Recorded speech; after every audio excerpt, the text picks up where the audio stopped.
जिजाऊ शैक्षणिक आणि सामाजिक संस्थेचे संस्थापक अध्यक्ष निलेश भगवान सांबरे यांच्या पुढाकारातून कोकणातील विद्यार्थ्यांसाठी 50 लाख मोफत वह्यांचं वितरण अभियान राबवण्यात येत असून रायगड जिल्ह्यातील विविध शाळांमध्ये विद्यार्थ्यांना मोफत वह्यांचं वितरण करण्यात आलं। या अभियानाअंतर्गत डीजी तटकरे हायस्कूल, अशोक ल Lokhande Vidya Mandir, Borli high school, new English school, DG high school तसेच doctor AR Undre English high school यांचं मुरुड, नांदगाव, नागाव, अलिबाग आणि रायगड जिल्ह्यातील विविध शाळांमध्ये विद्यार्थ्यांना मोफत वह्यांचं वाटप करण्यात येत आहे। संपूर्ण कोकण विभागात 50 लाख मोफत वह्यांचं वितरण करण्याचं नियोजन असून या अभियानाचा लाभ लाखो विद्यार्थ्यांना मिळणार आहे।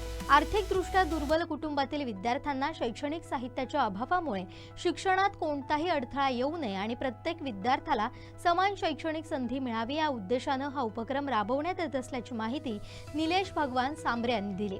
जिजाऊ शैक्षणिक आणि सामाजिक संस्थेच्या माध्यमातून कोकणात शिक्षण केंद्रित सामाजिक चळवळ उभी करण्यात आली आहे। संस्थेमार्फत 10 मोफत CBSE शाळा, 50 मोफत अभ्यासिका आणि 40 मोफत स्पर्धा परीक्षा मार्गदर्शन केंद्रे आणि 36 मोफत पोलीस आणि सैन्य भरतीपूर्व प्रशिक्षण केंद्रे तसेच विविध कौशल्य विकास उपक्रम राबवला जातो आहे। ग्रामीण, आदिवासी आणि वंचित घटकातील विद्यार्थ्यांना दर्जेदार शिक्षणाच्या संधी उपलब्ध करून दिल्या जात आहेत। या उपक्रमातून आजपर्यंत हजारो युवक युवती पोलीस, सैन्य तसेच विविध शासकीय सेवांमध्ये कार्यरत झाले। शिक्षण ही सामाजिक परिवर्तनाची गुरुकिल्ली आहे। या विश्वासातून जिजाऊ शैक्षणिक आणि सामाजिक संस्थेची शैक्षणिक चळवळ सातत्याने विस्तारत असून 50 लाख मोफत वह्यांचं वितरण अभियान हा त्या सामाजिक बांधिलकीचा महत्त्वपूर्ण टप्पा मानला जातोय। दादाच्या बरोबर 2 रुपये काही नाही कमावले तर महिलाही सन्मानाने कशी जाईल।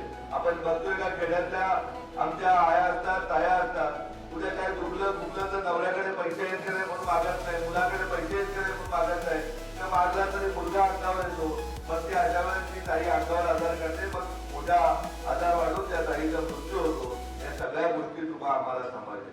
सरकारचं काम करतंय, पण आमची आणि तुमची ड्युटी आहे तर आपण आपल्या भागासाठी, आपल्या जिल्ह्यासाठी आपल्याला काम करायचं, आपल्या कोकणासाठी आपल्याला काम करायचं। स्वप्नाचा खूप मोठी घेऊन आलो मी आपल्यापर्यंत, तर आपल्यातले कोण पंतप्रधान होईल का नाही मला माहिती नाही, पण पंतप्रधान कार्यालय चालवणारे मुलं मुली UPSC चे टॉपर होऊन या आपल्या भूमीतून जातील हे स्वप्न आपल्याला दाखवण्यासाठी आणि प्रत्यक्षात उतरवण्यासाठी आपल्या खांद्याला खांदा लावून उभा राहायला मी तयार आहे। आपण या सुप्रीम कोर्टाचे मुख्य न्यायाधीश आपल्याला आपल्या या मातीतून गेले पाहिजे।